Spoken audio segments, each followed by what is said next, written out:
Hello வணக்கம், இது உங்கள் சிவி எல்லாரும் எப்படி இருக்கீங்க? இப்போ பற்றின்னு எப்பா வந்த ஃபேமிலியிலேயே சூப்பரான உருப்படியான ஒரு ஃபேமிலி.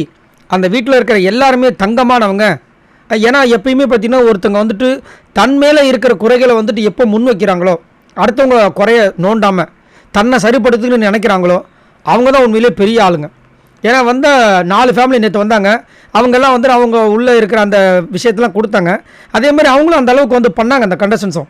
பட் சௌந்தர்யா இது வரைக்கும் வந்துட்டு ஒன்றுமே பண்ணல. நம்ம எல்லாரும் சொன்னாலும் ஒரு சில பேர் வந்து சௌந்தர்யா க்யூட்டுன்னு சொன்னாலும் உள்ளேருந்து வந்த சௌந்தர்யோட ஃபேமிலி வச்சு செஞ்சாங்கப்பா. அப்போ வந்து இப்போ ஆக்சுவலாக வந்து வராண்டெல்லாம் உட்காந்துட்டு இருக்காங்க. சௌந்தர்யோட அம்மா வந்துட்டு அப்படியே என்ன பண்ணுறாங்க, கையெடுத்து கும்பிட்டு எல்லோரும் மன்னிச்சிருங்க எங்களை சௌந்தர்யாவோட அந்த பண்ண விஷயங்களுக்குன்னு சொல்லிட்டு மன்னிப்பு கேட்குறாங்க.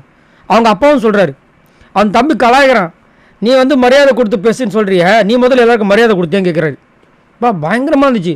முத்துக்குமரனை பாராட்டுறாங்க. முத்துக்குமர் கரெக்டாக நீங்கள் வந்து சொன்னீங்க, என் பொண்ணு வந்துட்டு அங்கே கால் மேலே காலை போட்டுட்டு இருந்தால் அப்பயும் நீங்கள் வந்து தொழிலாளர்கள் சார்பாக நாங்கள் பேசும்போது நீங்கள் மாதிரி இந்த மேனேஜர் வந்து போஸ்ட்டில் இருக்கும்போது இந்த மாதிரி கால் மேலே காலை போடாதீங்கன்னு நீங்கள் சொன்னீங்க, அவள் ஒழுங்காக கேட்கல. அதேமாதிரி மஞ்சரி மேம் சூப்பராக நீங்கள் பேசுகிறீங்க. மஞ்சரி மேடம் நீங்கள் தப்பாக நினச்சிக்காதீங்க, என் பொண்ணு கொஞ்சம் ஓவராக பேசிட்டா, அன்றைக்கி வந்து பேசும்போது எனக்குலாம் ரொம்ப மனசு கஷ்டம் அப்படின்றாங்க. அதுக்கப்புறம் வந்துட்டு நான் வந்து 24 மணி நேரம் என் பொண்ணு பேசுகிறதெல்லாம் பார்க்கறதுக்கு ஆசைப்படுவேன். அவங்க அப்பா சொல்கிறாரு, திடீர்னு அவள் ஏதாவது ஏடக்கூடம் பண்ணுவான், உடனே நான் நியூஸ் சேனல் மாற்றிடுவேன், சேனலே மாற்றிடுவேன்றாரு. அவங்க அம்மா வந்ததுலேருந்து அதான் சொல்கிறாங்க, இவள் வந்துட்டு மாற்றிடுங்க, அந்த ரியாக்ஷன்லாம் ரொம்ப மோசமாக இருந்துச்சு, எங்களுக்கு சுத்தமாக பிடிக்கவே இல்லை, அந்த ரியாக்ஷன் வரக்கூடாது. உடனே சௌந்தர்யா வந்துட்டு இல்லை எனக்கு ஆக்சுவலாக ஒரு சில விஷயங்கள் பிடிக்காது, அதனால் அப்படி ரியாக்ஷன் வரும், பிடிக்காதுன்னா பிடிக்கணும், இன்னும் எவ்வளோ நாளைக்கு தான் பிடிக்காதுன்னு சொல்லுவோம் அப்படின்னும்போது சௌந்தர்யா ஒரு மாதிரி ஆகிட்டாங்க. இல்லை இதுக்கு மேலே நான் மாற்றிக்கிறேன்ப்பா, ஏன்னா எங்கள் அப்பாவே சொல்லிட்டாரு இதுக்கு மேலே கடவுள் தான் வந்து வெளியே வந்து சொல்லணும், நான் கண்டிப்பாக மாற்றிக்கிறேன்ப்பான்றவங்க.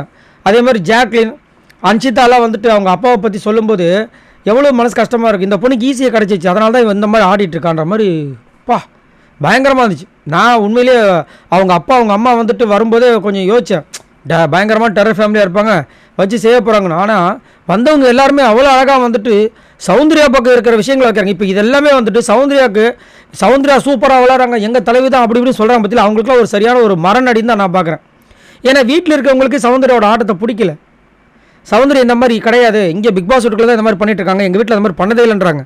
ஆனால் வந்து எவ்வளோ பேர், ஒரு சில பேர்லாம் பார்த்தீங்கன்னா சௌந்தர்யா ஆட்டம் சூப்பரு, அவங்க வந்து குழந்த மாதிரி, அவங்க தான் நல்ல ஹியூமன் பீயிங், மற்றவங்களாம் வந்துட்டு விலங்குகளா, என்னையா நடக்குதுன்ற மாதிரி இருந்துச்சு. இப்போ அவங்க வீட்டில் இருக்கவங்களும் வந்து வச்சு செஞ்சுட்டாங்களே, இப்போ இதுக்கு என்ன பதில் சொல்ல போகிறீங்க? இதைத்தான் சொல்கிறோம். ஏன்னா சௌந்தர்யா வந்து நம்மளுக்கு பிடிக்காத கண்டிஷனாக கிடையாது. ஸ்டார்டிங் 3 வாரம் பார்த்தீங்கன்னா சௌந்தர்யாக்காக ஃபுல் சப்போர்ட் பண்ணேன். அப்போ நிறைய பேர் சௌந்தர்யாக்கு ஏன் சப்போர்ட் பண்ணுறீங்கன்னு கேட்டிங்க நிறைய பேர். ஆனால் நம்மளுக்கு அந்த ஆட்டம் பிடிச்சிருந்தது. அதாவது ஆள் மாறாட்டம் வந்து ஒரு டாஸ்க் ஒன்று கொடுத்துருந்தாங்க.